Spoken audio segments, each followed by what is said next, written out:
আসসালামু আলাইকুম বন্ধুরা, আজকে আমরা যাব ঢাকা থেকে টাঙ্গাইল। তো সকালবেলা আমরা বেরিয়ে পড়েছিলাম ঢাকা থেকে টাঙ্গাইলের উদ্দেশ্যে।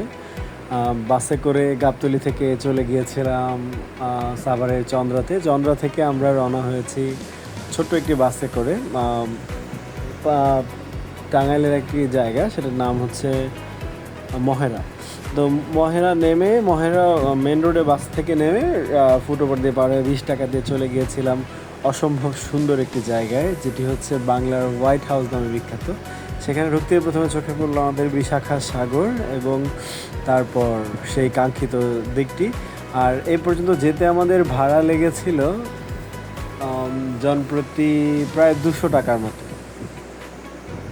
এবং আমরা এরপর সকালে নাস্তা টাস্তা করে এখানে এসে ভিউটা এনজয় করছিলাম। এবং তুখোর সুন্দর একটা রাজপ্রাসাদ বলতে হয়, যেটা বাংলাদেশে আমি আর কখনো কোথাও দেখিনি।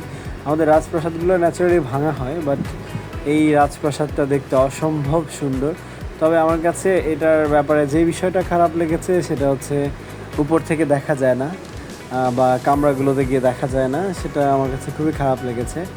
বাট ওভারঅল যেটা বলবো, যদি আপনি টাঙ্গাইল কখনো ঘুরতে যান তবে এই ঐতিহাসিক একটা নিদর্শন দেখা উচিত, যেটা 1890 সালে স্থাপিত এবং বাংলাদেশের ইতিহাস এবং সংস্কৃতির সাথে খুব ওতপ্রোতভাবে জড়িত। এই ঝর্ণাটি, আমরা যখন গিয়েছিলাম অসম্ভব রোদ ছিল, এই ঝর্ণাটা দেখে এতটা প্রশান্তি লাগছিল অন দ্যাট টাইম, মনে হচ্ছিল যে আমরা কোথায় যেন চলে এসেছি।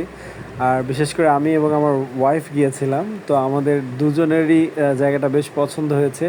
আমি আর আমার ওয়াইফ যখন ওই বারান্দা ব্যালকনি দিয়ে হাঁটছিলাম, তখন আমি বলছিলাম কেন জানি মনে হচ্ছে বাসাটা আমাদের।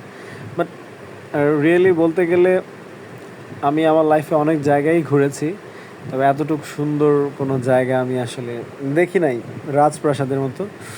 আর হচ্ছে আমরা ফিরে আসার সময় পরে ঢাকা থেকে টাঙ্গাইল হয়ে ট্রেনে চলে এসেছিলাম।